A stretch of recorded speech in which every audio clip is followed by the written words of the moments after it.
So this is a video I never thought I would have to make. So I'm not going to describe what I do for work just for privacy reasons, but it does require that I travel. And it brought me to Western North Carolina. So I was in Western North Carolina when Hurricane Helene hit. I was stranded for about 6 days without power, electricity, which are the same thing obviously, and without reliable communications or internet. Did have limited connectivity, but again, to save battery, I was not focused on making any YouTube videos. Now, I was smart and I did have a couple of YouTube shorts already banked up, but of course it's now been about a week. I did get my Mass Rush review out a day late. Audio wasn't that great again because I don't have most of my equipment with me. I ended up having to hike out, so I still need to get back to get my YouTube stuff and other items I had with me that I was not able to carry. Now thankfully I did bring my laptop out so I can make videos, I can get back in swing of things, but certain things like lighting won't be as good, and there's a few other parchments that just won't be able to be done like normal.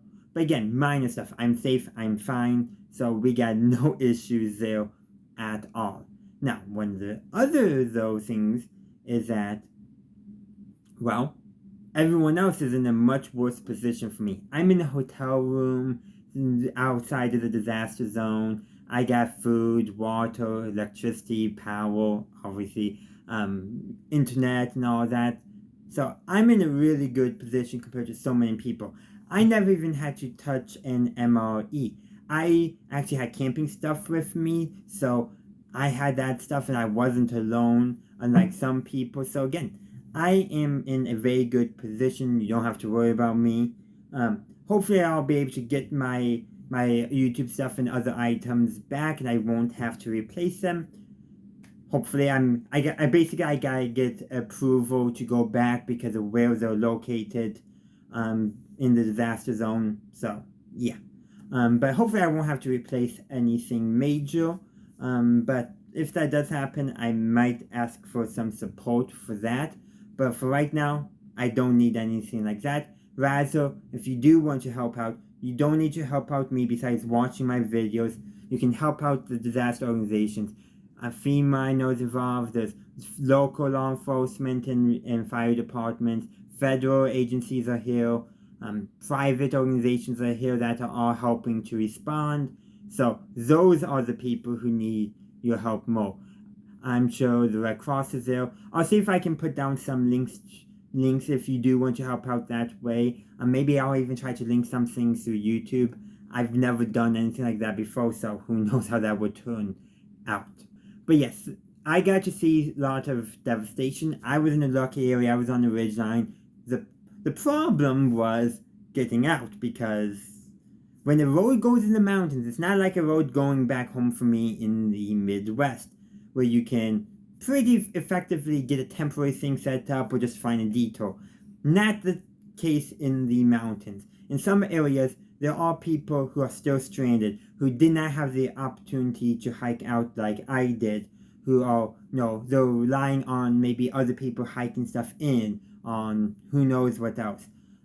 Hurricane Helene, as that last I checked, is the deadliest hurricane to hit the United States, at least mainland United States, since Katrina. There is some debate on if it's deadlier than Hurricane Maria, which did hit Puerto Rico, but regardless, Helene has been a very deadly hurricane, and it probably, is my guess, is it probably end up being retired as a name. But yeah, I saw roads in lots of poor condition, washouts. There were some roads that I was evacuated on after I got picked up that made me wonder, why are we even allowed on these roads? Like, these are the open roads, the roads in good condition, and I was wondering, why are they opened? But again, you have to have something, because you can't airlift everything. I saw plenty of helicopters flying overhead. I even got to see a couple of Chinooks flying overhead. And while that's cool and all, we didn't want to see them that way. So getting the roads open will allow more high volumes of aid to reach areas. Now, I will say this. If you do want to help out, again, donate. Don't come here unless you are coordinating and have a specific reason, because You do not want to make things worse. You do not want to be put in a situation where you need rescuing. There's several agencies responding, private, state, federal, and they all have the resources that you can direct to contact personnel if you're looking to help. But again, my advice to you, to everyone watching, is don't get involved unless you're allowed to get involved, because we do not want things to be made worse. We do not want somebody to be hiking to some place to help somebody and fall down the side of a mountain. That does not need to happen. Stay safe. The National Guard is responding. I saw lots of state law enforcement. I saw federal law enforcement. I saw, also just, private volunteers too, with local fire departments, local aid agencies also helping out. So there are people helping. And sometimes the best way to help is not to interfere with those helping, because it creates confusion. It creates conflict.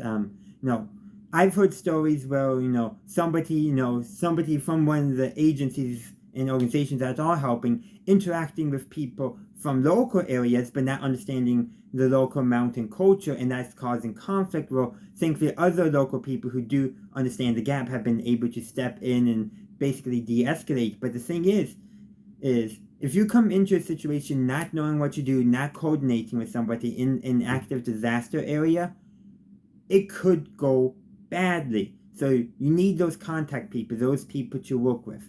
So, and tourists, don't bother. If you're planning a trip to the Blue Ridge Parkway, Virginia, I read, was supposed to, they were discussing reopening, but North Carolina for the Parkway, I don't think it's going to open at all this year. I already read on the state park website that Western NC National Parks are basically going to be closed at least to the end of October. I have a feeling that's going to be extended, especially Mount Mitchell, because that is on the Blue Ridge Parkway. The only way to access it besides hiking is via the Blue Ridge Parkway, which, according to the website, is going to be closed for the remaining of the 2024 year. And the picture that they showed on the one of the alerts is like, yeah, I can see why, and that's, from what I understand, one of the better areas. I heard that I've heard stuff from the responders about conditions of the roads. There was one road I was told, a state road, that was washed out for like 1,000 feet. Again, how much of this information I've overheard is accurate is a different matter. So I would say, don't take my word on everything, but I am telling you what I've heard, what I've experienced. So it was definitely an experience for me. I alluded to this actually in my review for MASH, the episode The Sniper, where the camp is put in a situation where they don't know when their aid is going to get. Now, granted, they only had like a day and a half wait. I had longer waits, and they didn't have a torrential storm. I had a storm. But still, that mentality of you're stuck somewhere, you're limited on supplies, and you don't know when aid is going to arrive yet. That is definitely something I can relate to, something I never thought I would experience. But again, there's a lot of things where you think, it's not going to happen to me, and then eventually it does happen to you. There's not too much more I can say. I've actually tried this video several times, and I just didn't like how I phrased certain things and all that, so I re-recorded.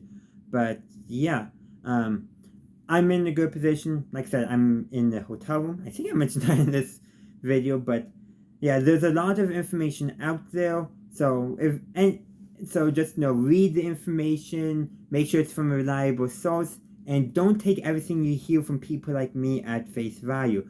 I can just be, saying random stuff. Now, I'm not trying to, but I can sometimes get wrong information as well because I don't have the full picture. And I know there's many communities that are you just don't hear anything from because they have no communication. But I will say this, if you are planning on driving through this area for whatever reason, whether you're coming here to help because you've already have a contact person, then they know you're coming, you're coordinating properly, maybe you're a truck driver, maybe you're rescuing, maybe you got permission and you're picking somebody up so you can take them to a place where they can get, where they'll be with family. What if? There's a website I found called drivenc.gov. So this is from the state of North Carolina, and it shows you what roads are closed. And it's a good resource in my opinion. So if you're in this area and you want to know where roads are open, drivenc.gov is probably going to be the best source on road conditions.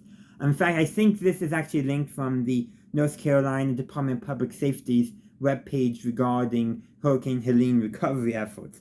But nearly every organization, business, agency in this area who does business in this area seems to have a Hurricane Helene either effects or recovery page somewhere linked on their website, normally obvious, where they're saying what they are doing. So the information is out there to find, and yeah, I think I'm running out of things to say, but like I said, I never thought I would make a video like this, but it's a video that does need to be made. Occasionally things happen that you don't expect, and they affect you in ways that you also don't expect. But like I said, I'm in a good position. My uncle's not too far away, so I have family nearby.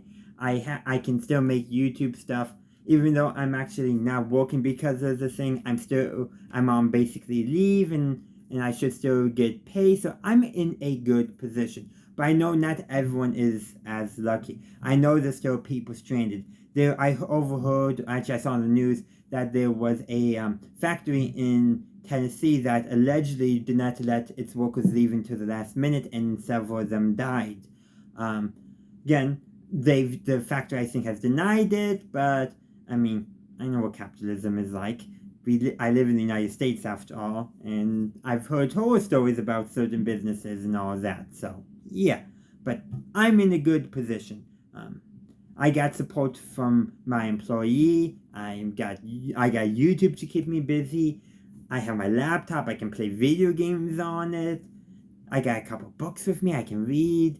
I even have a deck of playing cards. I can just play solitaire or something if I really wanted to. So I'll probably just be making more YouTube videos as I can get in the swing of things, because it's something I can do, and I do enjoy doing it. I'm in YouTube for the creative process, not necessarily the money-making process. No, I would like if I made enough to cover internet costs and all that, but that's minor stuff going on compared to what a lot of people have and are experiencing currently in Western North Carolina. So I'm going to end my video here. So I do want to say I thank you for watching this video. I know it's a bit more rambling, not at all what I do normally, but it's a video I needed to make. A video I needed for my mental health, but also just to reach out to other people, to share my experience, to advise people about the situation here. So in summary, I'm good. I'm in a good position. I'll be getting back into the swing of things with YouTube after this impromptu break. So it was actually nice not having social media to scroll on for a couple of days, but it did get very boring at the same time. While I'm okay, I know not everyone is. So do not come to Western NC. If you do, be coordinating with disaster relief. And you can help disaster relief. I know there's lots of online resources, and I'll try to link something in the description and all that. But for now, I'm just going to give you guys this friendly advice. Be safe. If you suspect that you're going to be in an unsafe situation, try to avoid it. And if you do get yourself in an unsafe situation, be careful and try to stay safe. And most importantly, always make sure you have enough water with you, because that is always important to have in any kind of situation. So yeah, that's where I'm going to leave you. So again, thank you for tuning in to this impromptu weird type video. And I'm just going to say, have a good day, a good night, wherever you are. May the force be with you, and stay safe.